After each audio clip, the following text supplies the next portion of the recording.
Welcome to the second module of Connecting Neighbors. Ready churches, disaster-ready congregations. This session is targeted for everyone in the church, but especially for pastors and trustees, Sunday school leaders, lay leaders, mission teams, treasurer and finance, youth and young adult groups. Essentially everyone in the congregation. Disaster-ready churches, what are they? Well, disaster-ready churches plan to protect the people of their congregation. They plan to protect their property, and they anticipate how their church property may be used following a disaster. A disaster-ready church is a place of safety and security, a refuge in times of trouble. In times of disaster, people are going to turn to the church for assistance, both spiritual and emotional care. They're going to be looking for comfort, and we need to be ready to minister to them. They are going to come whether we're ready or not. So let's be ready. Let us provide the best possible ministry that we can. And why do we do this? To restore hope. The church is a focal point of restoring hope in a community in times of trouble. It is a focus to help the community to get back to a new normal. And the church needs to be able to get back to a new normal to be able to minister to their community. We want our churches to be open so that we can receive people in need, but we also need to be able to send our people out into the community and minister.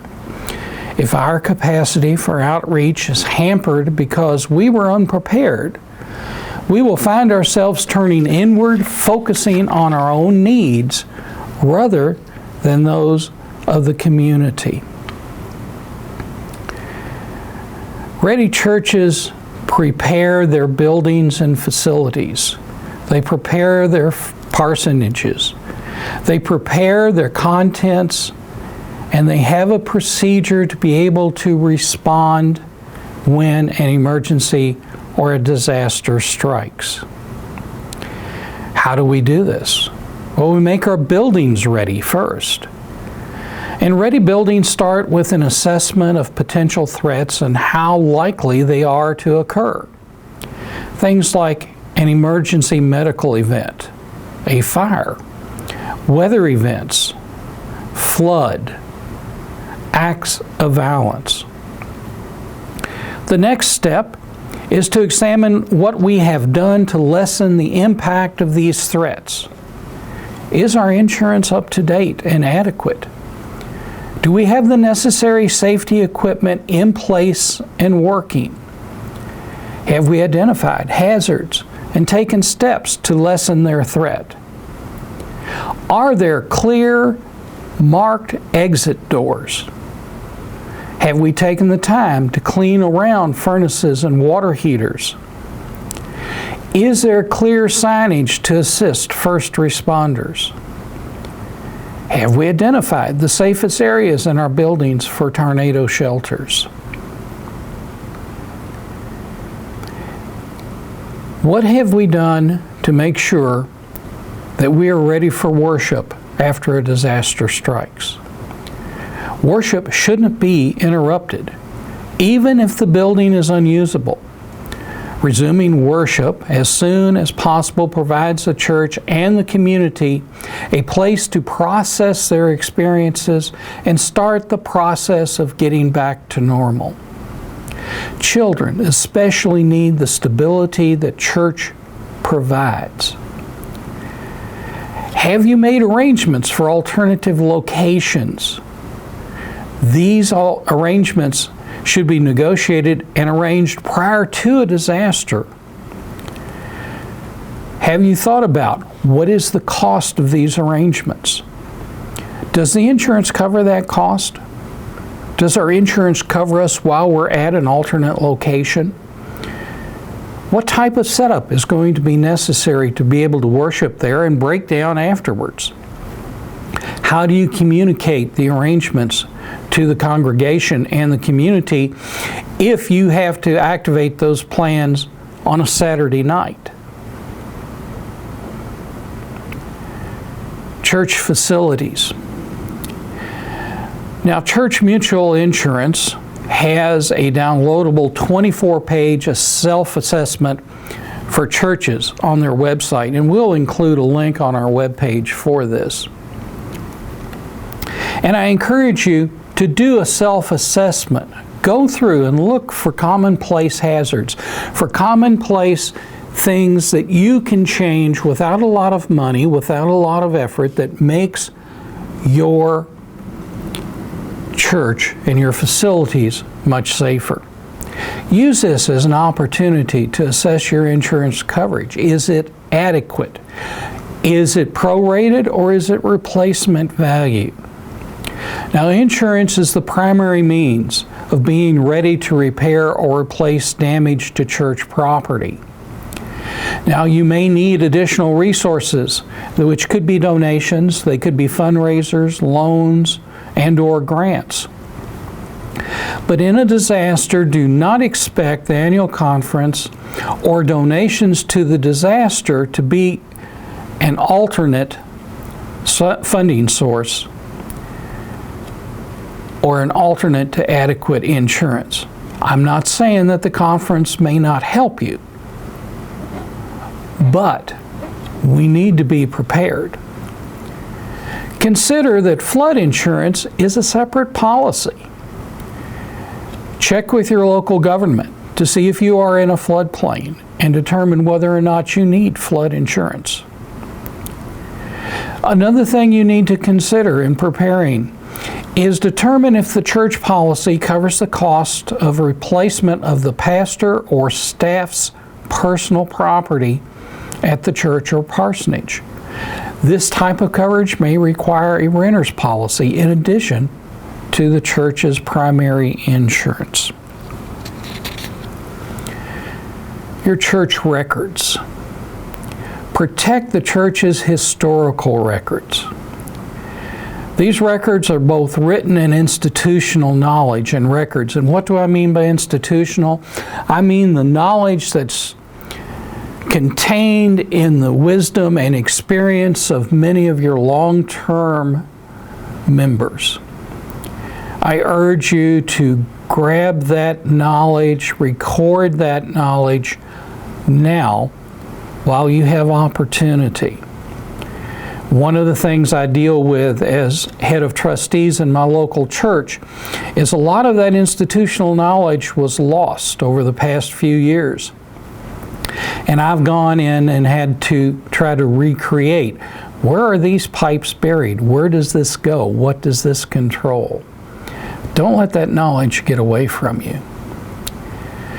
Keep your records in a fireproof, waterproof, safe, or storage container. Why does it need to be waterproof? It's up on the second floor. It's not going to flood. Well, if you have a fire, that floor may or may not maintain its structural stability. And your vital records may end up in the basement to be recovered later from all the water that the firefighting efforts caused. So it needs to be both fireproof and waterproof. Make sure that it is large enough to store not only your current records, but to allow for growth.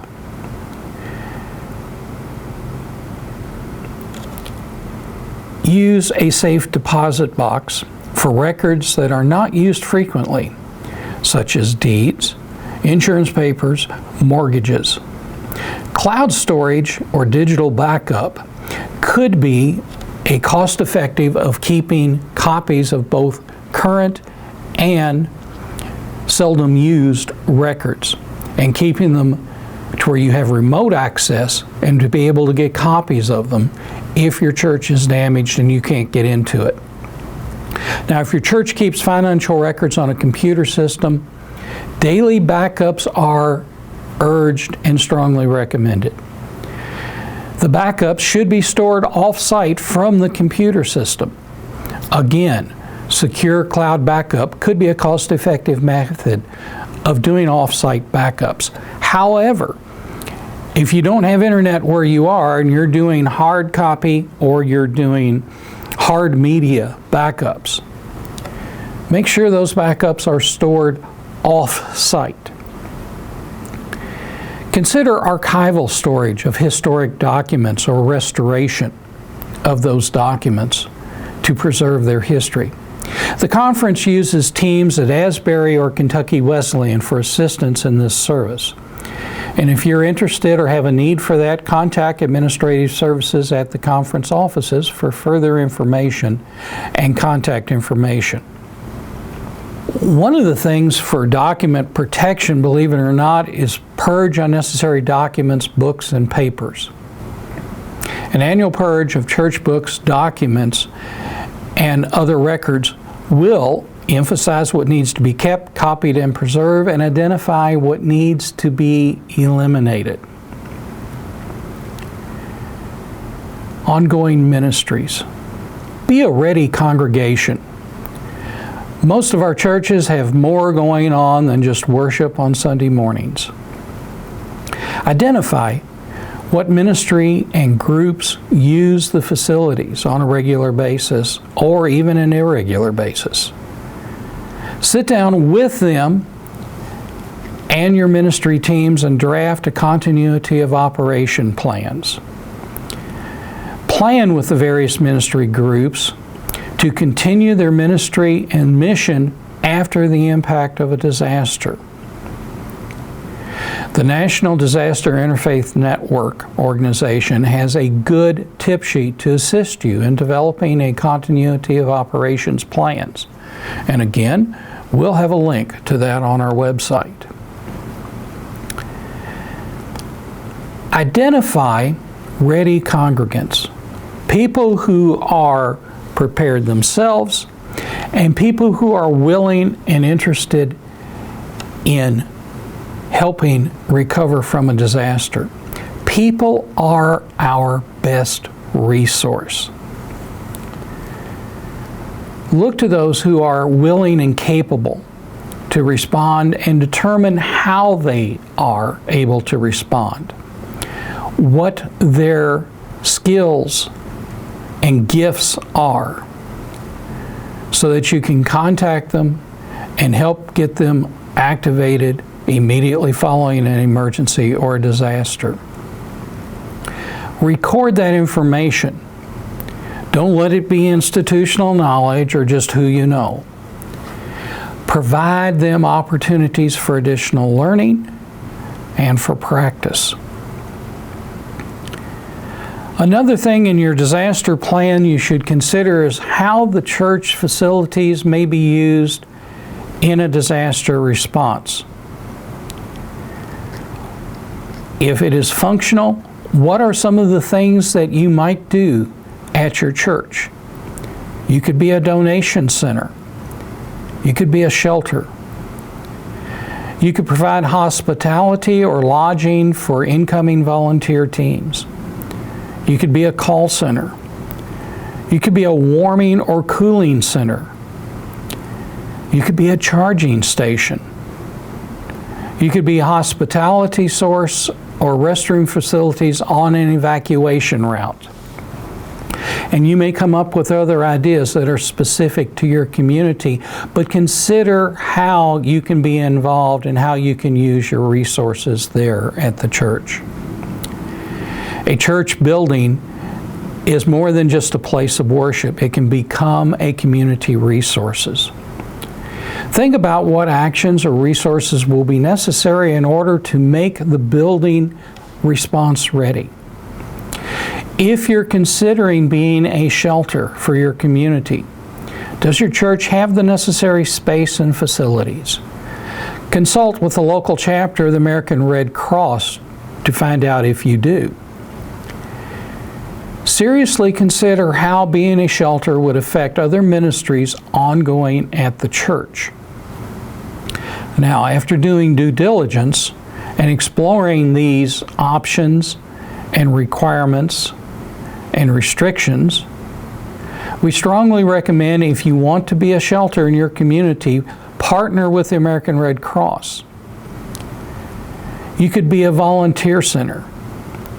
Can you provide lodging for volunteer teams? What level of support would your church want to provide the volunteer teams? You could be a donation center. Now, if you're going to be a donation center, you've got to be sure that you have available space both inside and outside. You need to have really good access, both for people and vehicles. Volunteers to assist in the management of the donations that you're going to be dealing with, and the potential impact on other ministries and worship.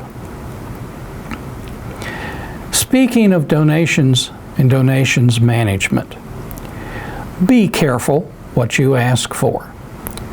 Do not ask for clothing. Clothing is extremely personnel intensive to try to manage. If you have people that want to donate clothing, urge them to donate to Mountain Missions or other charities prior to the disaster. It's okay to say no. If you get something that you can't use in your donation center, tell people that, but also try to refer them to organizations that can use the gift.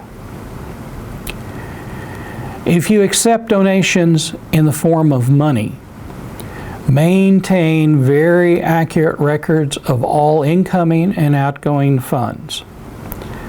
Assure equitable distribution of the resources.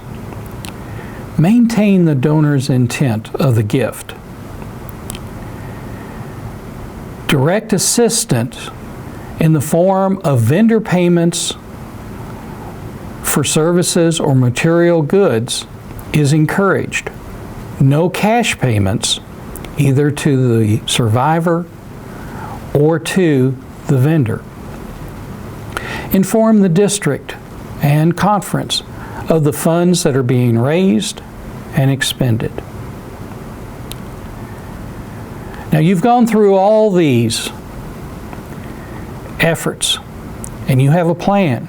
You've written it down. But one thing you really need to consider is, once your church has that plan, is make sure you're very clear on who has the responsibility and the authority to put the plan in action. We recommend a layperson with a backup. Define scope of authority in the disaster response for the trustees, the administrative council, for the finance committee. Plan the authorities to be a position, not a person. Don't write the plan that Fred's going to do this, Jack's going to do this, Henry's going to do this, Mary and Janice are going to be doing this. Plan for their positions. People change. Congregations change. But hopefully the positions will be filled and you can operate from those positions. One of the things that I find distasteful but necessary to discuss in our planning efforts is violence and the prevention of violence in our houses of worship.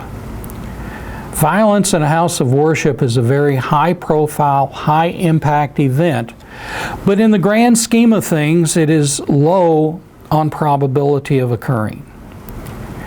Despite it being a low probability, prudence requires that we do plan for such an event. I urge you that as you do this planning, you plan from a position of knowledge and not fear. Develop an emergency action plan. And as part of that, You can reference the Guide for Developing High-Quality Emergency Operation Plans for Houses of Worship from FEMA. Another reference is Active Shooter in a House of Worship Tip Sheet by the National Disaster Interfaith Network. I urge you to sit down and consult with local law enforcement, fire departments, and EMS. When you are consulting with local law enforcement, consider that just the city police or the sheriff are not going to be the only ones responding. You may have city police, you may have sheriff, you may have county police, you may have state police. Develop those relationships and those contacts now with all your first responders. Get to know them, let them get to know you and your church building. Be situationally aware of what is occurring in your community and the various populations to be aware of what your vulnerabilities may be. Provide training on the elements of your plan to staff and key members of your congregation, such as ushers and childcare. Consider participating in a first responder drill. Now, if violence or imminent violence occurs, there are three things I think you should need to consider. Run, hide, act. To explain this, let's watch this short video that is titled Run, Hide, Fight.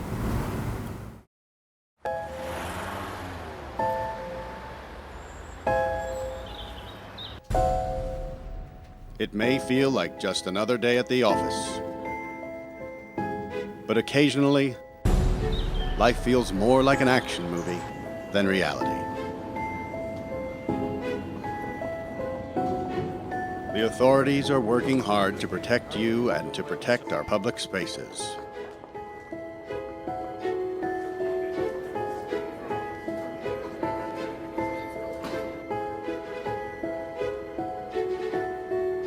But sometimes bad people do bad things. Their motivations are different. The warning signs may vary, but the devastating effects are the same.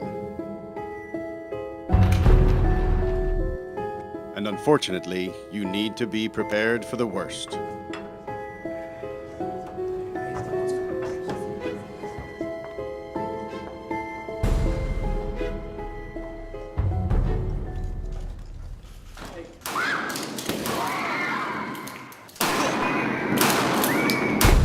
If you were ever to find yourself in the middle of an active shooter event, your survival may depend on whether or not you have a plan.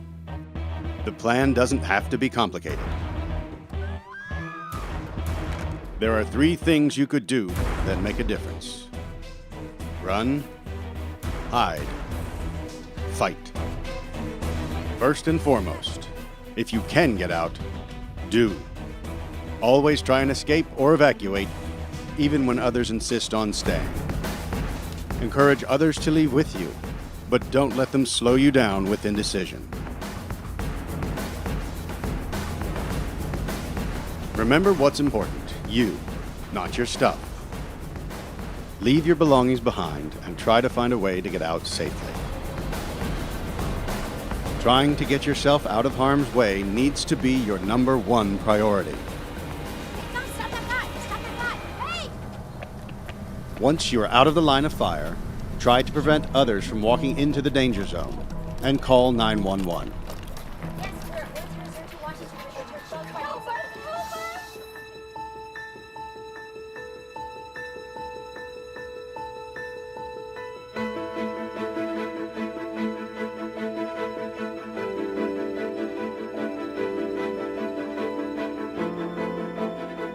If you can't get out safely, You need to find a place to hide.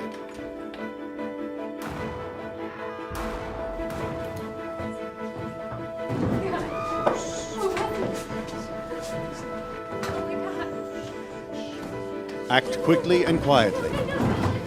Try to secure your hiding place the best you can. Turn out lights, and if possible, remember to lock doors. Silence your ringer and vibration mode on your cell phone. And if you can't find a safe room or closet, try to conceal yourself behind large objects that may protect you. Do your best to remain quiet and calm.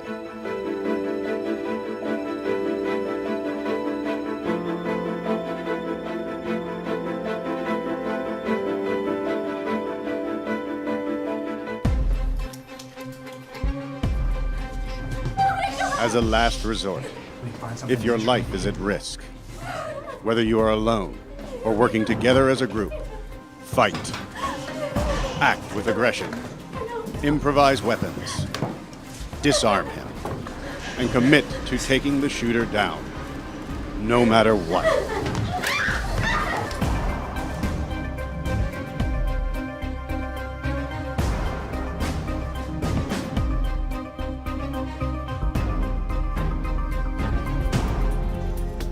Try to be aware of your environment. Always have an exit plan. Know that in an incident like this, victims are generally chosen randomly. The event is unpredictable and may evolve quickly.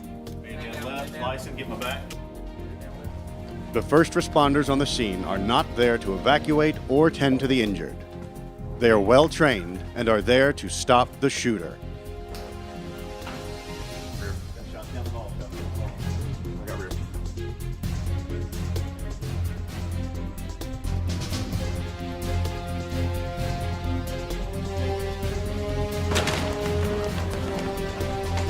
Your actions can make a difference for your safety and survival. Be aware and be prepared. And if you find yourself facing an active shooter, there are 3 key things you need to remember to survive. Run, hide, fight.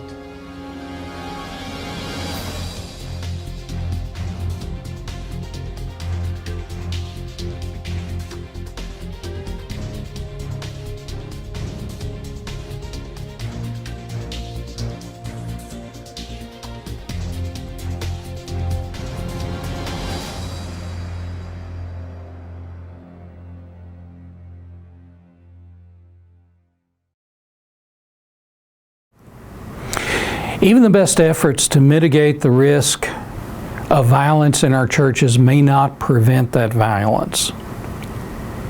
An incident of violence in any of our churches would be an extremely traumatic event. Specially trained clergy and other professionals, paraprofessionals, have the skills and training and compassion to help the church through difficult times as these, and restoring our wholeness should be a major focus in recovering from these events. Church leaders should not hesitate seeking outside support. One of the things we can do to mitigate the possibility of violence is securing our church. Now, defining and establishing a secure church and a welcoming church at the same time is difficult. But start with a self-assessment. How many doors and access points do we have? Who has keys?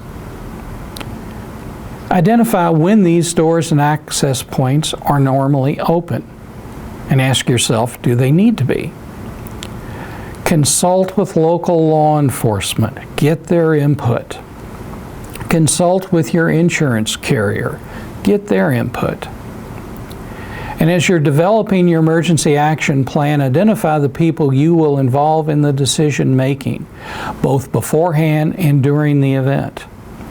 Identify steps that you and your church can take to make your property more secure and free of hazards. Determine what elements of your plan and procedural changes will be openly shared and how you will communicate it to your congregation. As a summary, what are your next steps? Plan to protect people. Plan to protect property. Anticipate how your church may be used in your community in response to a disaster. Be there. Be ready. Minister.